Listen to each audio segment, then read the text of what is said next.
देव की जय। विश्व वंदनीय संत सम्राट बंदी छोर सदगुरु श्री कबीर साहब जी, मेरे हृदय मंदिर के आराध्य परम पूज्य सदगुरु श्री महंत साहब जी, पूजा के योग सभी संत समाज, मैं चरण कमलों में सिर झुका के त्रिवार बंदी करता हूँ। बोलिए श्री सदगुरुदेव की।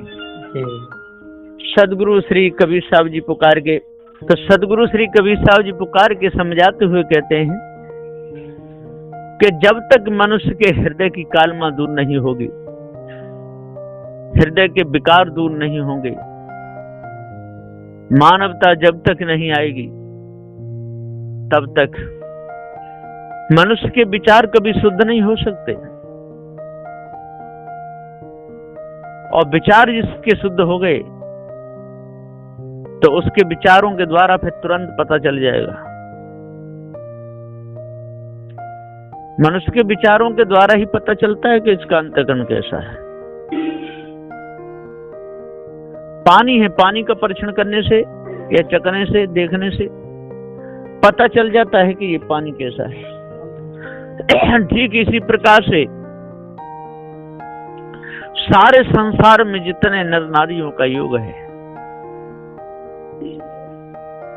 इनसे बात करने से, साथ रहने से, विचार करने से, मिलने से पता चलता है कि इनका भाव कैसा है, इनकी मानंदी कैसी है।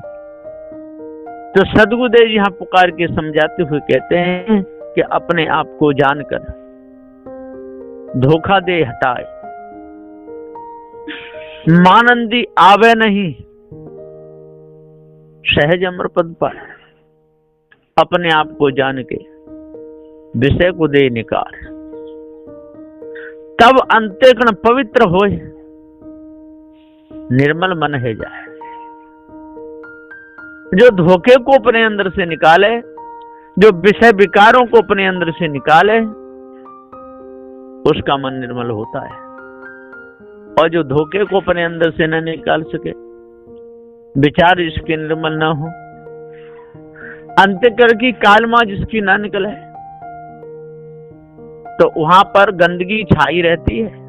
जहां पर झाड़ू नहीं लगता है उस जगह पर गंदगी छाई रहती है। तो इस शीशा को न पहुंचा जाए, उसमें मुख नहीं दिखता है, क्यों? कालमा आ जाती है। शीशा को यदि साफ करते रहोगे तो कालमा हट जाएगी, और यदि समय पे झाड़ू लगाते रहोगे तो कचरा हट जाएगा। ठीक इसी प्रकार से सत्संग करते रहोगे, पारकी संतों के पास में आते रहोगे, तो सभी प्रकार की मानंदी दूर हो जाएगी।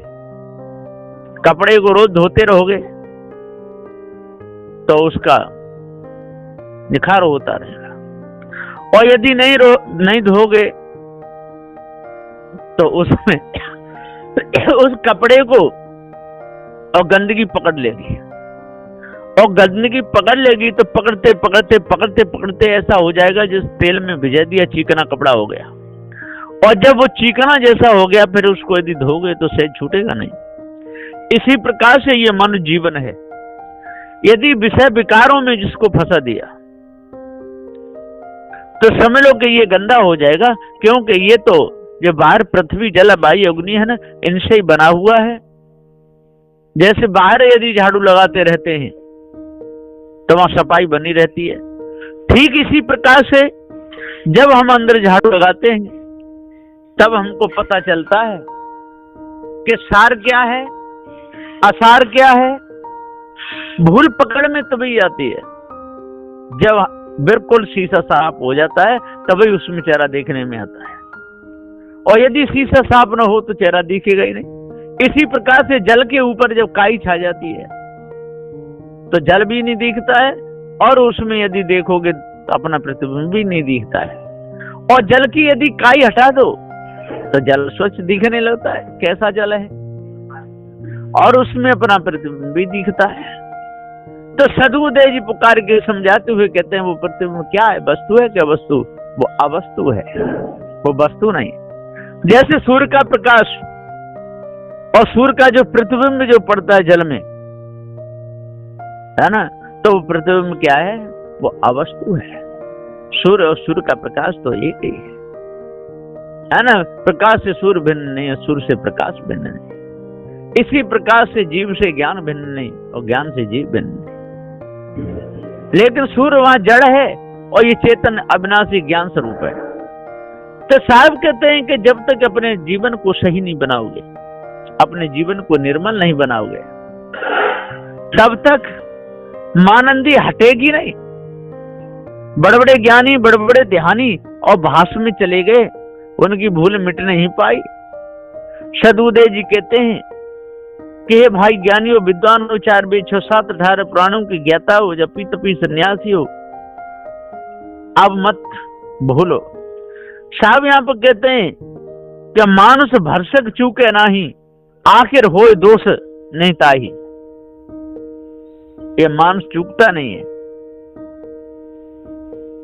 तो सदुदय जी पुकारे कहते कि विचारवान मनुष्यों को चाहिए कि पहले तो स्वयं सच्चा मनुष्य हंस होवे और फिर जहां तक अपना बल या बस चले वहां तक शक्ति भर या यथाशक्ति साधन पुरुषार्थ करे, अपना जीवन सुधार करने में तथा परोपकार जीवों पर दया रक्षा करने में सेवा सत्संग वैराग्य बोध इत्यादि सत्कार्य में कभी नहीं चूके, पीछे ना हटे, जानबूझ के गलती ना करे, यदि प्रयत्न करके बचाते सुधारते शक्ति के बाहर होकर कोई कार्य हो जावे, यानी बचाते हुए भी कोई जीव अचानक